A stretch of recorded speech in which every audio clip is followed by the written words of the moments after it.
따라하시죠. 하나님이냐 만몬이냐. 돈은 인류가 만든 발명 중에 가장 위대한 발명품입니다. 동시에 최악의 발명품이지요. 사람이 돈을 만들었지만 사람들은 돈의 지배를 받고 돈에 대해 자유로운 사람을 찾기 어렵습니다. 돈이라는 말의 어원을 우리들은 돌고 돌아 돈이다 그렇게 알고 있는데 이건 속설이고요. 정설은 한자어에서 유래되었습니다. 저는 현재 전으로 발음되지만 그 고음 옛날 음은 돈이었습니다. 그 증거로 몽골 지역에서는 조개를 돈이라고 합니다. 여러분들 재물을 뜻하는 한자어에는 전부 조개 패자가 들어가 있죠. 그게 이제 바로 조개가 돈이었어요. 학자들은 조개를 화폐로 쓰던 고대에 형성된 말이라고 이렇게 돈에 대해서 주장하고 있습니다. 돈의 위력이 얼마나 대단한지는 우리 모두 잘 압니다. 그래서 돈의 위력을 나타내는 말이 세상에 많이 있지요. 돈이면 안 되는 일이 없다. 유전무죄, 무전유죄. 돈만 있으면 귀신도 부릴 수 있다. 돈만 있으면 개도 멍첨지라. 천한 사람도 돈이 있으면 남들이 귀하게 대접해 준다는 뜻입니다.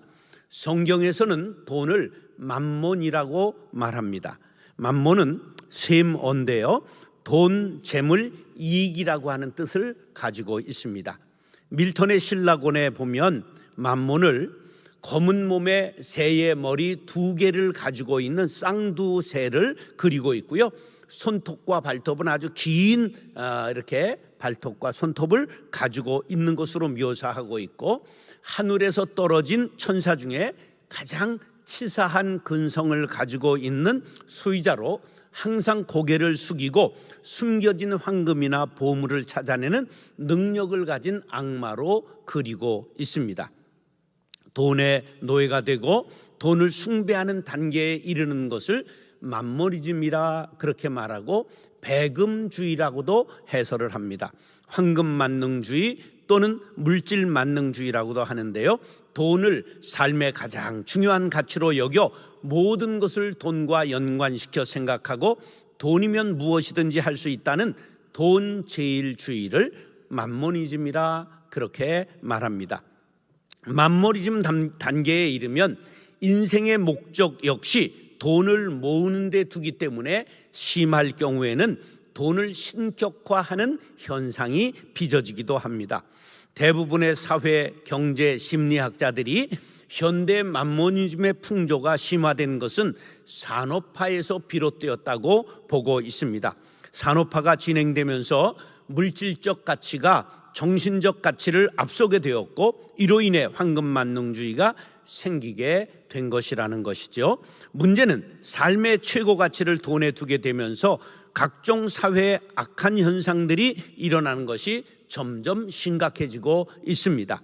가령 돈을, 아버지의 재산을 목표로 아버지, 어머니, 형제를 죽인 사건이 일어난다든지, 생명보험을 가입한 후에 아내와 남편을 죽이고 그 돈을 타내는 일이 이제 비일비재해서 놀라지도 않습니다. 그런데 이런 문제가 작금의 문제가 아니라 2000년 전 예수님 당시에도 큰 문제였던 것입니다. 이것은 그러고 보면 인간의 근본 문제라고 생각해 봅니다. 그래서 예수님은 만몬을 하나님과 대결하는 최강자로 꿰뚫어 보시고 하나님이냐 아니면 만몬이냐를 결정하라고 우리들에게 촉구하고 있습니다. 신령한 집을 짓고 신령한 제사를 드릴 거룩한 제사장이 되기 위해서는 재물관을 확실히 정립하고 만몬을 물리쳐야 합니다. 그래야 신령한 집을 짓는 하나님의 자녀들이 될 수가 있습니다. 마틴 루터는 참된 회개에 대해서 마음과 정신 그리고 돈주머니가 회개해야 한다, 그러한 말을 남겼습니다. 마음과 정신이 회개했는가를 알 수 있는 가장 현실적인 것은 돈 어떻게 벌고 어떻게 쓰는가, 하나님 앞에 어떻게 드리는가를 보면 알 수 있습니다. 돈은 사람이 살아가는데 유효한 방편임은 틀림없습니다. 돈이 있으면 편하고 대우받고 살 수 있습니다. 돈이 없으면 불편하고 무시당하기 십상입니다. 그렇다고 해서 돈에 너무 밀착되면 수전너가 되고 돈을 사랑하게 되고 다른 것은 눈에 보이지 않게 마련입니다. 그래서 예수님은 우리들에게 이렇게 경고하셨지요. 마태복음 19장 24절 다 같이 시작. 다시 너희에게 말하노니 낙타가 바늘귀로 들어가는 것이 부자가 하나님의 나라에 들어가는 것보다 쉬우니라. 아멘.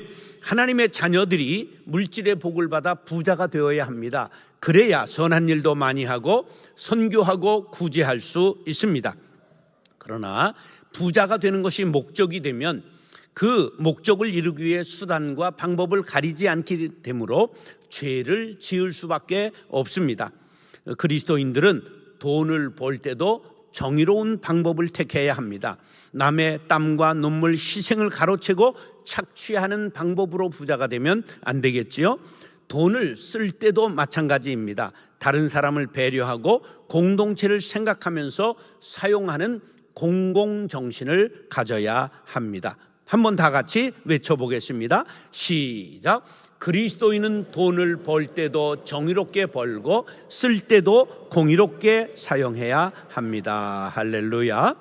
사랑하는 형제 자매 여러분, 오늘 말씀을 통해 은혜 받고 만몬에게 절하지 않고 하나님을 먼저 섬기고 경배할 수 있도록 바른 재물관을 확립하는 하나님의 자녀들이 될 수 있기를 예수님의 이름으로 축원합니다. 따라서 주인을 결정해야 합니다. 사람이 살다 보면 양단 간에 결단해야 될 때가 종종 있습니다. 그래서 찬송가 586장에 보면 어느 민족 누구에게나 결단할 때 있나니 참과 거짓 싸울 때에 어느 편에 설 건가. 주가 주신 새 목표가 우리 앞에 보이니 빛과 어둠 사이에서 선택하며 살리라. 자, 사람이 자라서 결혼을 하게 되면 큰 결단을 해야 됩니다. 부모를 떠나 한 남자 한 여자와 살 것을 결단해야 하겠지요. 부모를 못 잊어 떠날 수 없다. 그러면 결혼할 수 없습니다. 또 세상에 문 여성을 놔두고 한 여자만 사랑할 수 없다고 한다면 결혼할 수 없겠지요. 옛날 제 나라에 혼기가 꽉 찬 딸을 둔 양반이 살았습니다. 마침 두 곳에서 혼담이 들어왔습니다. 그런데 이 처자가 그 두 곳을 두고 결정을 하지 못하고 고민을 했습니다. 왜냐하면 동쪽에 사는 총각은 부잣집 도련님인데 얼굴이 이주일 씨처럼 생겼고, 그리고 서쪽에 사는 총각은 가난한 집 도련님인데 얼굴이 배용준처럼 생겼기 때문입니다. 그래 아버지가 채근을 합니다. 얘야, 마음에 결정했느냐? 했으면 말 좀 해보거라. 말하기 어렵냐? 그러면 한번 손을 들어봐라. 동쪽 총각이 마음에 들면 오른손 들고, 그리고 서쪽 총각이 마음에 들면 왼쪽을 들어라. 그랬더니 이 처자가 양쪽 손을 다 드는 거예요. 그게 무슨 뜻이냐? 그랬더니 아버님, 먹는 것은 동쪽 부자 도련님 집에 가서 먹고 잠은 서쪽 미남 총각 집에 가서 자면 안 되겠습니까? 그래서 아버지가 쇼크로 쓰러졌다는 전설 따라 삼천리. 이것을 동가식 서가식이라고 말합니다.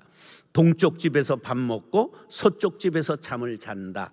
그 속뜻은 탐욕스러운 사람 혹은 결단하지 못하는 사람을 비유해서 이르는 말입니다. 신앙은 결단입니다. 예수님께서 우리들에게 결단을 촉구하셨습니다. 24절입니다. 시작. 한 사람이 두 주인을 섬기지 못할 것이니 혹 이를 미워하고 저를 사랑하거나 혹 이를 중히 여기고 저를 경히 여김이라. 너희가 하나님과 재물을 겸하여 섬기지 못하느니라. 두 주인을 섬긴다? 그건 간첩이지요. 더욱이 하나님과 재물은 양립할 수가 없습니다. 사람의 속성은 보이는 신을 원합니다. 그렇기 때문에 사람이 재물을 사랑하게 되면 보이지 않는 하나님은 뒷전에 밀리게 마련입니다. 그런 사람에게 하나님은 관념 속에 박제된 신으로 남게 마련입니다. 우리는 하나님 말씀 앞에 결단해야 합니다. 하나님이냐 아니면 맘몬이냐. 하나님을 섬긴다는 것은 부여해도 가난해도 비천해도 존귀해도 풍족해도 부족해도 변함없이 하나님을 섬기겠다는 신앙을 뜻합니다. 그러나 맘몬을 섬긴다는 것은 부여할 때는 하나님을 섬긴다고 말하면서도 가난하게 되고 시련과 핍박이 닥칠 때는 하나님을 버리게 되는 가변적 신앙을 뜻합니다. 왜냐하면 맘몬은 황금의 신이요 성공의 신이요 언제나 복만 구하고 성공만 구하게 되고 부만 구하게 되기 때문에 그와 반대되는 상황이 발생하게 되면 언제나 하나님을 떠날 준비가 되어 있기 때문입니다. 그러므로 그런 신앙은 거짓 신앙이라고 말할 수밖에 없습니다. 여러분 섬기고 있는 신은 하나님입니까? 아니면 맘몬입니까? 하박국 선지자의 고백이 우리의 고백이 될 수 있기를 간절히 바랍니다. 하박국 3장 17절 18절 다 같이 읽겠습니다. 시작. 비록 무화과 나무가 무성하지 못하며 포도나무의 열매가 없으며 감람나무의 소출이 없으며 밭에 먹을 것이 없으며 우리의 양이 없으며 외양간의 소가 없을지라도 나는 여호와로 말미암아 즐거워하며 나의 구원의 하나님으로 말미암아 기뻐하리로다. 할렐루야. 온통 없는 것뿐입니다. 없다는 말이 6번이나 나오죠. 쫄딱 망했다는 뜻입니다. 거덜났다는 뜻이지요. 쪽박 찼다는 것입니다. 거짓 신세가 됐다는 것입니다. 그럼에도 불구하고 하나님 한 분만으로 즐거워하고 기뻐하며 춤추겠다는 것입니다. 이런 신앙 갖기를 원하시면 아멘. 자, 북한 접경에서 밥을 나누는 사역을 하는 미국 국적의 한국 교포 선교사님이 있었습니다. 저도 북한을 선교하기 위해 여러 차례 두만강변을 갔던 적이 있는데요. 두만강 북쪽 상류로 가면 3단 뛰기 선수는 발에 물 안 묻히고 건너뛸 수 있는 좁은 곳들이 있고요. 갈수기에는 비가 내리지 않는 시기에는 발목 정도밖에는 물이 차지 않습니다. 그래서 사람들이 쉽게 건너갔다 건너올 수 있었습니다. 그런데 지금은 북한의 경비병은 담배 한 갑 주고 $1 주고 이렇게 잠깐 갔다 오겠다고 할 수 있을지 몰라도 중국에 10만 명의 병사들이 국경을 지키고 있기 때문에 어렵습니다. 혹시 국경을 넘었다 할지라도 지금은 중국에서 신고하면 보상금을 줍니다. 그래서 전부 잡히게 되어 있습니다. 그래서 지금은 탈북이 몹시 어렵습니다. 예전에 3천만 원이면 평양에서도 데려올 수 있다고 그랬는데 지금은 해산진 국경에 있는 사람도 1억 줘야 건너올 수 있다는 것을 엊그제 제가 탈북민들하고 대화하다가 들었습니다. 이제 선교사님이 이쪽에 쉽게 오고 갈 수 있을 때 그 두만강 건너 중국 쪽 숲속에서 음식을 많이 싸가지고 가서 기다리고 있으면 이제 배가 고파서 건너오는 사람들이 있으면 그들을 먹이는 사역을 했습니다. 그러니까 소문 듣고 자꾸만 넘어와서 먹고 가고 또 탈북하기도 하고 했는데 한 번은 79살 된 노인이 건너왔습니다. 김 씨라고 하는 이 노인 왜 오셨어요? 그러니까 배가 고파서 왔지요. 그리고 한 번이라도 마음껏 찬송 부르다가 죽을 수 있다면 소원이 없겠습니다. 그러면 저하고 지금 한번 같이 가시지요. 예, 제가 하나님 앞에 물어봐야 되겠습니다. 그리고서는 다른 숲으로 가더니 10분간 기도를 하고 오셔서는 눈물이 그렁그렁하면서 하나님이 내가 너를 북한에 남겨둔 것은 내 뜻이 있어서가 아니겠느냐 그렇게 말씀하십니다. 그래서 저는 지금 탈북할 수가 없습니다. 지금 저하고 가면 가실 수 있습니다. 그렇게 얘기를 해도 저도 자유가 그립습니다. 저도 젊었을 때 새벽종도 쳐봤고 성가대도 해봤고 그리고 사람들 성경 공부도 시켜봤습니다. 자유가 얼마나 좋은 건지, 마음껏 찬송을 부를 수 있는 것이 얼마나 귀한 것인지 저도 사모합니다.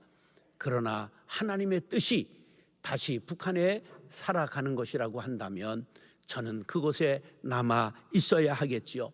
그러면서 작별 인사를 하며 우리 천국에서 다시 만납시다. 그리고 돌아갔습니다. 진정 신앙인이 하나님을 주인으로 섬긴다는 것은 이런 모습이 아니겠습니까? 여호수아 24장 15절 말씀입니다. 시작. 만일 여호와를 섬기는 것이 너희에게 좋지 않게 보이거든 너희 조상들이 강 저쪽에서 섬기던 신들이든지 또는 너희가 거주하는 땅에 있는 아모리 족속의 신들이든지 너희가 섬길 자를 오늘 택하라. 오직 나와 내 집은 여호와를 섬기겠노라. 아멘. 우리 모두 주님 지금까지 주인 삼은 모든 건 내려놓고 오직 하나님만 나의 주인으로 삼겠습니다. 결단하시는 분은 아멘 하시기 바랍니다. 사랑하는 형제 자매 여러분, 신앙은 결단입니다. 만몬을 버리고 오직 나의 평안을 버리고 오직 하나님만 섬기겠노라 결단하는 하나님의 자녀들이 될 수 있기를 예수님의 이름으로 축원합니다. 따라서 염려를 맡겨야 합니다. 염려를 맡겨야 합니다. 마귀는 사람을 무너뜨리기 위해 염려라는 씨앗을 뿌립니다. 염려가 싹이 나고 자라기 시작하면 근심의 숲이 우거지고 그곳에서 마귀가 집을 짓고 우리를 다스리게 됩니다. 염려가 얼마나 무서운 것인가를 분석해 보겠습니다. 사전의 뜻을 보면 여러 가지로 헤아려 걱정하는 것을 염려라고 말합니다. 그런데 한자를 파자해 보면 이런 뜻이 들어 있습니다. 염자는 지근금자와 마음심자로 이루어져 있고요. 려자는 지포자에다가 일곱이라는 칠자와 생각사자가 들어 있습니다. 그리고 다시 파자해 보면 호랑이 호자와 생각사자로 되어 있습니다. 그러니까 뜻이 이런 겁니다. 지금 마음의 생각이 7개로 나누어져 있는 것. 혹시 여러분의 마음이 7으로 지금 갈라져 있지는 않습니까? 지금 마음의 생각이 호랑이에게 잡혀가서 혼비백산 되어 있는 것, 이 자리에 있지만 정신을 어디다 팔고 있는지 모르고 있는 분들, 이것을 바로 염려라고 하는 것이지요. 자, 염려는 호랑이에게 잡혀가는 사람처럼 혹 마음이 7개로 나누어 있는 사람과 같이 복잡한 상태를 뜻합니다. 염려는 우리의 신앙을 갉아먹는 좀벌레와 같습니다. 보이지 않지만 기둥이 썩게 되고 급기야 무너지게 마련입니다. 염려하면 마음이 상하고 숙성시키면 마음이 나눠지고 장기화되면 분열증에 이르고 있음은 우리는 본문의 원어의 뜻을 보면 알 수 있습니다. 헬라어로는 메림나오라고 하는데 찢어진다, 분열된다 그런 뜻이고 영어의 월이라고 되어 있는데 물어뜯는다는 뜻이 있습니다. 자기를 물어뜯는 것, 찢어지는 것, 분열되는 것이 바로 염려라는 것을 아셔야 됩니다. 그런데 사람이 무엇 때문에 염려할까요? 대부분 의식주 범주 안에 우리가 근심하고 염려하는 거지요. 염려 때문에 염려하는 어리석고 부질없는 짓을 하는 것이 우리들입니다. 그래서 주님은 우리에게 염려하지 말라고 거듭 당부하고 있습니다. 25절로 31절 또박또박 읽겠습니다. 시작. 그러므로 내가 너희에게 이르노니 목숨을 위하여 무엇을 먹을까, 무엇을 마실까, 몸을 위하여 무엇을 입을까 염려하지 말라. 목숨이 음식보다 중하지 아니하며 몸이 의복보다 중하지 아니하냐. 공중의 새를 보라. 심지도 않고 거두지도 않고 창고에 모아들이지도 아니하되 너희 하늘 아버지께서 기르시나니 너희는 이것들보다 귀하지 아니하냐. 너희 중에 누가 염려함으로 그 키를 한 자라도 더할 수 있겠느냐. 또 너희가 어찌 의복을 위하여 염려하느냐. 들의 백합화가 어떻게 자라는가 생각하여 보라. 수고도 아니하고 길쌈도 아니하느니라. 그러나 내가 너에게 말하노니 솔로몬의 모든 영광으로도 입은 것이 이 꽃 하나만 갖지 못하였느니라. 오늘 있다가 내일 아궁이에 던져지는 들풀도 하나님이 이렇게 입히시거든 하물며 너희일까 보냐 믿음이 적은 자들아. 그러므로 염려하여 이르기를 무엇을 먹을까 무엇을 마실까 무엇을 입을까 하지 말라. 아멘. 염려라는 단어가 본문에 6번 나왔습니다. 그것도 염려하지 말라 강하게 명령하고 있습니다. 왜냐? 염려는 구원의 기쁨, 인생의 즐거움, 미래의 꿈까지도 모두 빼앗아가는 암적인 존재이기 때문입니다. 염려는 근심과 걱정을 몰고 옵니다. 암과 우울증과 같은 질병을 가져옵니다. 그래서 예수님은 무엇을 먹을까, 무엇을 마실까 염려하지 말라. 목숨을 연장하기 위하여 먹고 마시는 것인데 염려하면 오히려 목숨이 단축됨을 알라고 말씀하신 것입니다. 몸을 위하여 무엇을 입을까 염려하지만 오히려 몸이 상하게 되니 염려하지 말라는 것입니다. 키가 작다고 열흘 동안 밤잠 안 자고 염려했다고 한자 큰 사람을 보셨습니까? 들에 피는 백합화를 보아라. 옷을 염려하지도 않아도 왕과 공주의 옷이 백합꽃만 하냐? 백합꽃은 바느질 하나 없는 천사의 옷이 아니냐고 말씀하십니다. 이것을 천의 무봉이라고 말합니다. 천사의 옷은 꿰맨 흔적이 없다는 것이지요. 공중나는 새를 보아라. 새가 씨를 뿌리는 것 보았냐? 추수하는 것 보았냐? 창고에 쌓아들이더냐?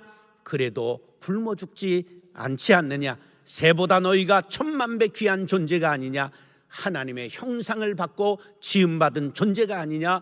염려하지 말라고 말씀하십니다. 제정 러시아 시대에 시청 공무원이 행사를 하다가 실수로 시장님 구두를 밟았습니다. 즉시 사과를 했지만 다른 사람들과 섞여 있었기 때문에 시장님이 아무 대답이 없었습니다. 그날 집에 돌아온 이 공무원은 잠을 잘 수가 없었습니다.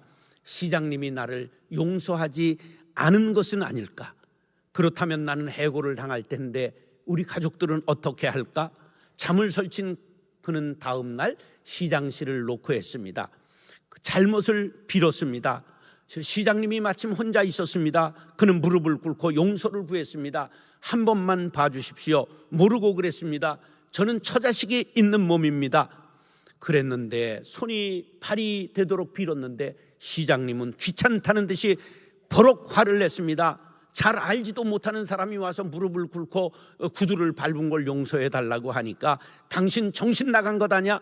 고함을 치며 나가라고 말했습니다. 그는 낙심하며 돌아왔습니다. 그는 자기가 해고되었다고 생각했습니다. 다음 날 아내가 아침에 출근 시간이 돼도 일어나지 않는 남편을 흔들어 깨웠는데 그만 뻣뻣한 시체가 되어 있었습니다. 염려가 목숨을 빼앗아간 것입니다. 도스토예프스키의 단편에 나오는 이야기입니다. 베드로전서 5장 7절 말씀 시작. 너희 염려를 다 주께 맡기라. 이는 그가 너희를 돌보심이라. 아멘. 맡기라는 말은 원어의 갈랄이라고 하는데 굴려버리다 그런 뜻입니다. 염려를 누구에게 맡기라고요? 주께, 주님 앞에 다 굴려버리라는 것입니다. 오늘 여러분 옛날 말로 배낭을 뭐라고 그랬죠? 리꾸사꾸라고 그랬어요. 배낭, 리꾸사꾸를 염려 배낭을 전부 여기 주님 앞에 오늘 맡기고 가시기 바랍니다. 굴려버리고 가시기 바랍니다. 근데 습관이 돼가지고 끝날 때 자기 배낭 찾아서 가더라고. 또 주섬주섬 다 하면. 여러분 이 굴린다는 게 뭔지 아세요? 바로 볼링 칠 때 공을 굴려버리는 거예요. 그래야 스트라이크가 나고 점수가 나는 거예요. 여러분 인생의 짐이 무겁습니까? 해결되지 않는 문제가 있습니까? 염려하지 마시고 주님께 굴려버리시기 바랍니다. 독생자까지 십자가에서 내어주신 하나님께서 여러분들의 염려를 책임져 주실 것을 믿으시기 바랍니다. 사랑하는 형제 자매 여러분, 염려를 주께 맡기고 기쁨으로 주님을 예배하며 날마다 승리하는 하나님의 자녀가 될 수 있기를 예수님의 이름으로 축원합니다. 따라서 믿음 카드를 사용해야 합니다. 따라서 믿음 카드를 사용해야 합니다. 자, 카드를 여러 장씩 갖고 계시지요? 예, 제가 성지순례에 지난 주간에 열흘 갔다 왔는데요. 저 그리스에서 어떤 같이 갔던 권사님이 뭘 사고 싶은 게 있는데 현금이 부족하다고 해서 제 카드가 되는지 한번 써보세요. 줬더니 싹 긁으니까 결제가 되는데 기분이 삼삼하더라고요. 예, 그냥 요거 카드 하나 긁는데 막 1,000불이 막 결제가 되는 거야. 야, 여러분 카드 갖고 계시지요? 예, 카드 긁을 때 삼삼하시지요? 예. 그런데 너무 편리하다고 막 긁어가지고 신용불량자가 된 사람이 수십만 된다는 거예요. 자, 카드 잘 사용해야 경제생활 잘 할 수 있는 것처럼 여러분 믿음 카드 잘 사용해야 신앙생활 잘 할 수 있다는 사실을 기억하시기 바랍니다. 염려하는 사람들의 특징을 찾아봤더니 일어나지 않을 일을 걱정하는 것이 먼저였어요. 그래서 옛날 어른들이 걱정도 팔자야 걱정 붙들어매 그렇게 말씀하신 것이죠. 그 다음에 두 번째는 자기 능력 밖의 일을 염려한다. 자기 능력으로 안 되는 걸 왜 염려해요? 그거는 포기해야 되는 거죠. 그 다음에 해결할 수 있는 것을 염려하는 사람이 많더라. 그건 일을 하면 되는데. 그 다음에 하나님께 맡기지 않더라. 이건 불신을 뜻하는 거죠. 그 다음에 절대 기도하지 않는다. 그래서 염려의 반대말은 안염려가 아니라 바로 기도가 반대말입니다. 기도하면 염려가 사라지는 것이지요. 자, 그래서 염려는 불신앙의 태도입니다. 하나님을 신뢰하지 않고 맡기지 못하기 때문에 염려하는 것입니다. 그러니까 기도하지 않게 되는 것이지요. 옛날 이런 복음성가 기억나시나요? 기도할 수 있는데 왜 걱정하십니까? 기도하면서 왜 염려하십니까? 주님 앞에 무릎 꿇고 간구해 보세요. 마음을 정결하게 뜻을 다하여 기도할 수 있는데 왜 걱정하십니까? 기도하면서 왜 염려하십니까?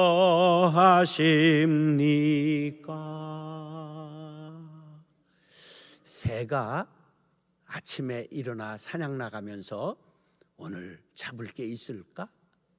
그렇게 염려하는 새는 없어요. 오늘 나가봐야 헛수고 아닐까? 그리고 둥지에 처박혀 있는 새는 없어요. 그런데 인간은 염려합니다. 왜 그럴까요? 새는 마귀의 공격 대상이 아니기 때문에 염려하지 않아요. 근데 인간은 마귀의 공격 대상이기 때문에 누가 염려를 주입한다? 마귀가 우리에게 염려를 주입하는 거예요. 여러분들 머리에 염려가 들어온다, 마음에 염려가 들어온다. 누가 지금 공격하고 있는 거라고요? 마귀가 공격하고 있는 것이죠. 그때 기도하시기 바랍니다. 그 방법이 뭐냐? 믿음 카드를 사용하는 것이라고 32절로 34절에 주님이 말씀하십니다. 시작. 이는 다 이방인들이 구하는 것이라.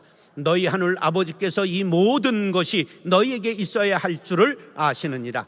그런즉 너희는 먼저 그의 나라와 그의 의를 구하라. 그리하면 이 모든 것을 너희에게 더하시리라.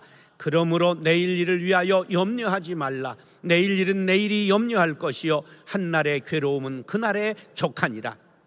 이 말씀 중에 핵심어가 뭐냐면 먼저라는 단어입니다.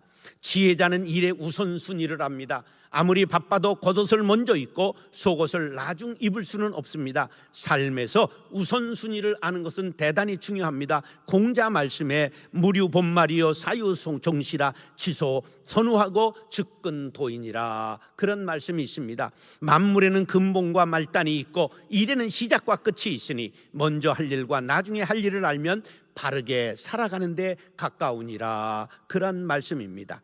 세상 사람들이 의식주를 먼저 구할 때 우리 신앙인들은 믿음을 먼저 사용해야 합니다. 먼저 하나님의 나라와 그의 의를 구하면 하나님께서 의식주 문제를 해결해 주신다는 믿음을 가지시기 바랍니다. 그러면 내일 일을 염려하지 않아도 됩니다. 생기지 않을 일을 근심하지 않아도 됩니다. 하나님의 뜻을 구하며 무릎을 꿇고 기도하면서 믿음 카드를 긁으시기를 바랍니다. 어떻게 그럴 수 있을까요? 32절에 정답이 있습니다. 너희 하늘 아버지께서 이 모든 것이 너희에게 있어야 할 줄을 아시느니라. 할렐루야. 하나님께서 우리의 필요를 다 알고 계심을 믿으시기 바랍니다. 하나님 아버지께서 나보다 더 정확하게 나의 필요를 아십니다. 내가 하나님의 일을 할 때 하나님은 나의 일을 해주심을 믿으시기 바랍니다. 자, 믿음은 염려하지 않고 하나님을 바라보는 것입니다. 하나님의 나라는 하나님의 통치권이 미치는 영역, 하나님의 의는 하나님의 명령을 뜻합니다. 그러므로 하나님의 통치권을 인정하십시오.